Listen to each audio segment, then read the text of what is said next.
Olá, começa agora o Conversa com o Presidente, o primeiro programa de 2019, com o novo presidente da Câmara de Campinas, o vereador Marcos Bernardelli, a quem eu agradeço a presença aqui nos nossos estúdios. Olha, é uma satisfação. Eu quero crer que nós vamos ter aí uma extraordinária convivência. Eu tenho que me aprimorar nessas questões até institucionais, destes momentos junto a vocês aqui na TV Câmara, mas é um prazer estar em vossa companhia. O prazer é nosso também, presidente. A gente já começa falando como que é a presidência, como que o senhor vê estar nesse cargo agora, nesses próximos 2 anos?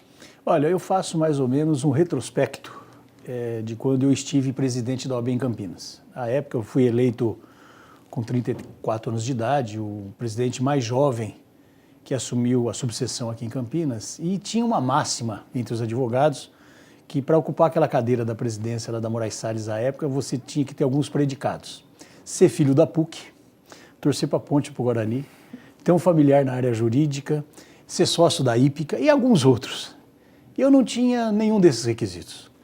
Mas nos 9 anos de advocacia eu era um ferrenho defensor classista, porque antes da presidência eu fui secretário-geral.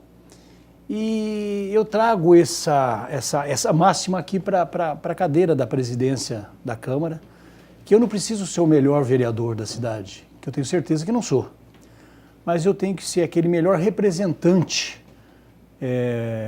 diretamente, inclusive eu, dos 33 vereadores, das questões administrativas dessa casa, que nós temos aqui aproximadamente 300 vidas que aqui permanecem diuturnamente, e também tenho que ter a administração política no contexto da convivência com os próprios pares. São colegas que aqui estão também como eu, pelo voto popular, e eu tive a felicidade de ter sido eleito.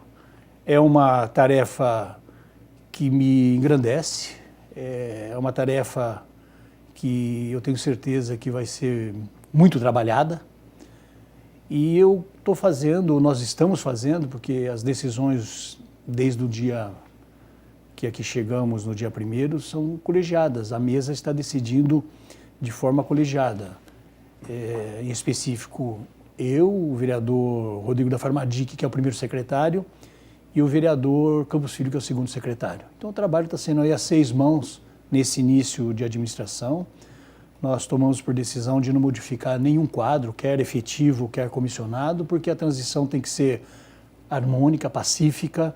Nós não precisamos sofrer aqui solução de continuidade nenhuma, porque a casa ela vem no norte, desde a administração do vereador Campos Filho, depois passando pelas 2 administrações do vereador Rafa Zimbaldi, e é esse norte que nós vamos trilhar também. Então, eu vejo, claro, com muita responsabilidade, porque é um dos poderes do município.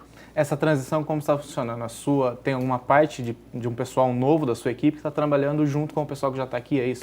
São 2 colaboradores que estão conversando aqui todas as manhãs, pelo menos em 1 ou 2 horas da manhã desses dias, tomando consciência e ciência do que nós temos em todos os setores, em todos os departamentos, em todas as diretorias, e eu quero ainda permanecer com esse trabalho pelos próximos 20 ou 30 dias, porque é que eu digo, o trabalho da casa, na minha ótica, eu não era secretário, não era vice-presidente, mas a gente observa e o trabalho vem sendo muito bem feito por todos, sem exceção.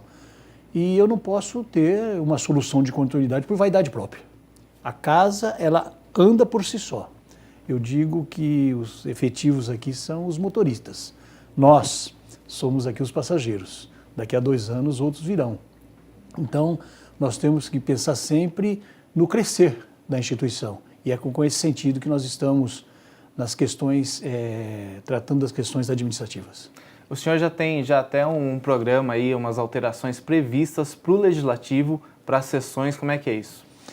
Nós temos as conversas que foram realizadas durante essa pequena campanha propriamente dita da presidência. Nós recebemos muitas sugestões de todos os vereadores, sem exceção. E o que nós abarcamos aqui é exatamente o que nós achamos viável para que nós possamos mudar, talvez até a própria lei orgânica do município, e o regimento interno. Nós recepcionamos a proposta do colégio de líderes, que é muito importante, muitas coisas podem ser discutidas antes mesmo de chegar em plenário, e é de suma importância, porque todos poderão se manifestar ali nesse colégio, de uma forma explícita, democrática, não que eu não faça em plenário, mas em plenário as situações poderão já estar até bem mais suaves e resolvidas. Há uma outra questão que é a apresentação também de uma modificação contemplando o tempo de liderança da minoria, porque nós temos tempo de liderança dos partidos, tempo de liderança do governo, e não significa que o tempo de liderança da minoria vai ser o tempo de liderança da oposição ou dos independentes, porque essa vertente nós estamos construindo e essa minoria talvez seja contemplada com os partidos com menor número de vereadores, por exemplo, aqueles que têm um vereador cada qual, e isso também já foi delegado a um dos secretários para começar o trabalho de estudo, porque nós vamos implantar. E a outra situação são as emendas impositivas, que é um pleito também já muito, que ele vem sendo discutido na casa, mas não foi levado a efeito. Eu não tive nenhum problema de assumir o compromisso, de conduzir esse pleito dos vereadores. Olha, acho que sem exceção todos assim desejam, e também já foi delegado a um dos secretários da mesa os estudos. Então nós vamos fazer uma outra reunião dos líderes até para começar já a distribuir esses pleitos para que os estudos sejam acelerados e venhamos a ter aí um resultado de complementação para apresentação e votação em plenário até maio, junho deste ano ainda. O senhor já assume a presidência com votações importantes no primeiro semestre. O senhor gostaria de comentar sobre elas e como vai ser a condução da casa em relação a isso? O que nós estamos observando, e isso é no cenário nacional, aconteceu na capital do estado e hoje ela é matéria primeira em toda a discussão, tanto no Senado Federal como na Câmara Federal, que é a respeito da Previdência. E para cá chegou, em meados do ano passado, eu ainda era líder do governo, a questão relacionada à Camprev. Nós suspendemos de fato, não de direito, mas de fato, o andamento do projeto apresentado e fomos conversar com todas as instâncias. Fomos para o jurídico da prefeitura, conversamos com o secretário de Relações Institucionais, fomos para a Camprev conversar com parte do conselho, fomos também conversar com parte da diretoria executiva do próprio Camprev e foi acertado que nós iríamos dividir esse projeto de leis em duas situações. A criação do novo instituto, que não tem nada a ver com o Camprev existente, que ele será instituído e criado para os novos funcionários públicos que concursados forem, e este novo modelo vai ter vida própria. E nós teríamos que discutir o Camprev que nós temos hoje. Um Camprev deficitário e um Camprev superavitário. Então nós temos que tratar desse assunto. É um assunto muito delicado, ele tem que ser discutido sim a pelo menos 8, 10 mãos, porque não quero crer que venha acontecer o que aconteceu na capital, com aquela desinteligência de agressões. Não há necessidade. Por exemplo, aqui nós não vamos aumentar a alíquota do desconto, pelo menos é o que consta já em ambos os estudos. Mas vai ser uma das matérias que nós vamos discutir, sim. Parece-me também que há uma proposta já de alguns vereadores, eu não sei também se ela será do Executivo, no que diz respeito à revisão da terceira parcela dos 10% para 2020 do IPTU. São questões legais e constitucionais que nós temos que levar, sim, à discussão, para ver se cabe a nós, vereadores, porque ainda não consta do orçamento, mas para os estudos feitos à época do mapa de valores, os imóveis que foram aí contemplados com aumento de até 50% eram aqueles imóveis que estavam com uma defasagem muito grande.